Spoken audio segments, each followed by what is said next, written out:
관례가 깨졌다라는 흥미로운 부분도 오늘 조간신문에 제기되고 있는데요. 그 부분도 함께 보시죠. 친정을 감시할 상임위원장으로 관례가 깨고 다시 갔다. 무슨 얘기냐면 부처 장관 출신이 해당 상임위원장을 맡지 않는 관례가 깨졌다는 건데요. 도종환 3선의 이번에 문화체육관광 상임위원장은 문재인 정부 초대의 문화체육관광부 장관 출신입니다. 국회의 상임위원들이 사실은 문화체육관광부에 대해서 날카로운 시선으로 감시를 해야 했는데 장관이었던 분이 이번에는 공수가 바뀌었다. 이계호 3선의 의원 같은 경우도 농림축산식품부 장관 출신인데 이번에 역시 농축산식품해양수산 상임위원장을 맡게 돼서 논란이 되고 있습니다. 일각에서는 장관 맡았던 부서를 비판하겠냐, 감시 기능이 악화되는 것 아니냐라는 우려도 중앙일보는 쓰고 있고요. 이딴 관례도 파괴됐습니다. 20대 국회 때는 기재위원장을 맡았는데 이번에는 예결위원장으로 상임위를 바꿔가면서 상임위원장을 맡는 정성호 의원 사례. 그리고 경제전문가 몰리는 상임위에 20대 국회 정무위 활동의 경험이 전무했을 때 윤관석 신임 상임위원장, 정무위원장도 논란. 진선미 국토교통위원장은 여가부 장관 출신이 교통위원장을 맡기도 했습니다. 일단은 국회 반장 출신의 이재명 기자. 우리가 앞서서 여야의 뜨거운 공방 지금 봤잖아요. 예. 그럼 그대로 차치하고 지금 장관을 맡았던 도종환 장관 같은 경우가 다시 본인이 맡았던 부처를 어떻게 보면 감시해야 할 상임위원장이 됐습니다. 적절합니까? 21대 국회에서 참 여러 가지 관행이 많이 깨지는데 물론 잘못된 관행이라면 반드시 깨고 성산하고 새롭게 좀 만들어가겠지만 사실 이 관행들이란 건 어떻게 보면 다 견제와 균형을 위해서 만들었던 관행이죠. 그러니까 법에 나와 있지 않지만 국회가 지금까지 운영해 오면서 관행적으로 장관 출신이 상임위원장을 맡으면 어떤 일이 벌어지냐면 국정감사를 당장 하더라도 국정감사라는 게 물론 매년 하지만 1년 단위 정책만을 감사하는 게 아니지 않습니까? 그러면 얼마든지 문화부 장관 지냈던 도종환 장관이 있는 문화위에서도 당연히 도종환 장관 때 정책까지를 감사할 수밖에 없는데 과연 거기서 제대로 된 감사가 이루어질 수 있을지 이제 그런 의문이 당장 제기되는 거죠.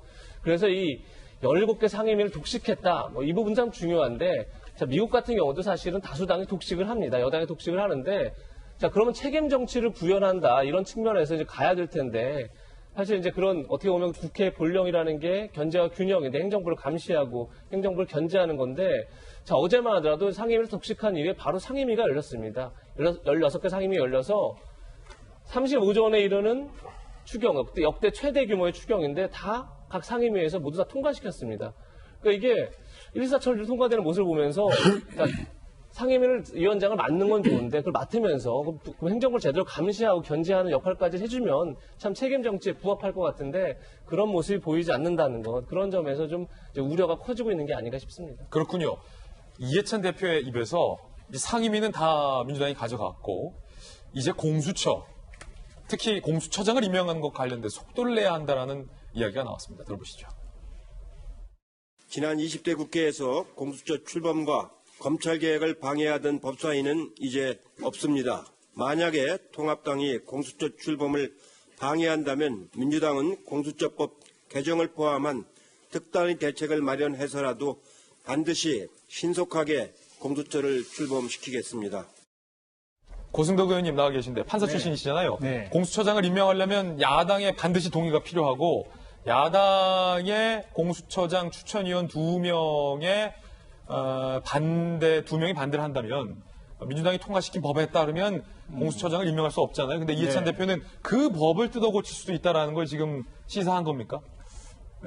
그런 것 같습니다. 현재로서는 이제 야당 몫의 그 의원 2명 추천권을 미래통합당에서 지금 가지고 있는 셈인데 추천을 안 하게 되면은 이제 마냥 늦어질 수 있거든요. 시한이 없습니다. 현재 규정상으로는. 그렇기 때문에 이제 그 야당이 2명의 위원을 추천 안 하는 경우에 어떻게 할 것이냐. 그러면 시한을 둬가지고 추천 안 하는 경우에 마치 그 상임위 배정을 의장이 할 수 있듯이 뭔가 이제 법적인 그 규정상 장치를 하고자 하는 그런 이론 그 논의들이 지금 나오고 있는 것 같고요. 여당에서도 두 가지가 있는 것 같아요. 한 가지는 규정을 새로 만들거나 고쳐서라도 공수처 시한대로 출범시키자고 하는 그 분위기가 조금 더 우세한 것 같고요. 예.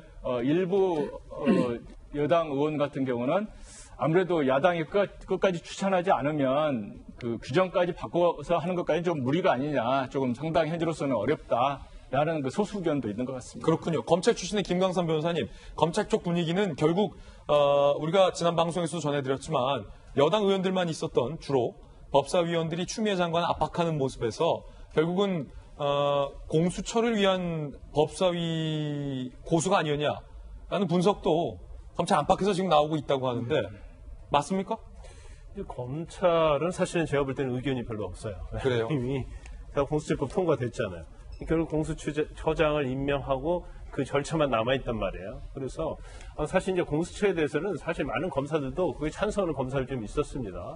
그렇지만 그 찬성을 하되 그러면 결과적으로 너무나 공수처가 비대해진 거 아니냐. 그러면 견제할 수 있는 장치를 해야 하는데 그래서 사실 장치가 제대로 이루어지지 않고 간 거에 대해서 굉장히 우려를 표하는 검사들이 굉장히 많이 있었죠. 그런데 제가 이번에 이제 상임위원장 독식과 관련해서 한 말씀 좀 드리려고 예. 한다면 일단 뭐 상임위원장 독식하는데 책임이 있는 곳은 미래통합당은 맞아요. 왜냐하면 너무 법사위에만 목숨을 걸다 보니까 결국 이런 일이 났는데 그런데 한편으로 좀 걱정되는 게 굉장히 많습니다.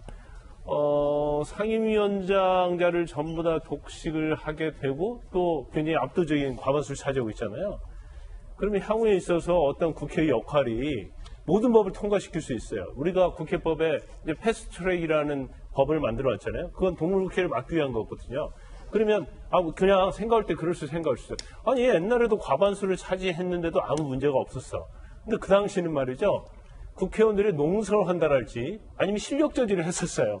근데 지금 이제 그게 안 되는 거죠. 그래서 지금 이제 민주당 입장에서 보면 상임위원장까지 다 가져갔기 때문에 민주당이 원하는 모든 법을 만들 수 있는 그런 상황이 돼 있고 특히 이제 공수처법과 관련해서도 공수처장은 어떤 독주를 견제하기 위해서 감시 기능을 하기 위해서 공수처장을 임명하는 데서 굉장히 절차를 까다롭게 해놨거든요.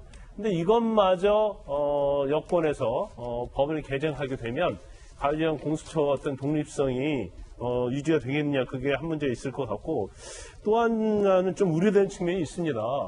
지금 사실 속전속결로 법을 만들 수 있거든요. 예. 근데 법이라는 것은 국가와 국민에 미치는 영향이 굉장히 많아요.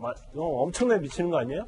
일단 법을 개정한다랄지 법을 제정하게 되면 이걸 다시 개정한다랄지 폐지하기 굉장히 힘들어집니다. 왜냐하면 너무나 많은 이해관계가 있기 때문에 그러면 법 자체가 사실은 개정이랄지 제정되는 데 있어서는 일정한 절차 그것도 견제 기능이 굉장히 중요하거든요. 근데 그런 것이 사실은 견제 장치가 없다는 거에 굉장히 정말 우려감을 제가 표할 수밖에 없고 결국은 앞으로 야당이 견제할 수 있는 그러한 것이 아무것도 없거든요. 그러면 여당 내에서 견제가 돼야 한다. 그리고 여당은 향후에서 입법이랄지 정책을 하는 데 있어서는 어떤 정당의 이익보다는 국민을 보고 가는 그런 정책, 법률 제정, 개정 이런 거에 진짜 많은 노력을 해줄 그런 상황이 됐다 이렇게 봅니다. 예.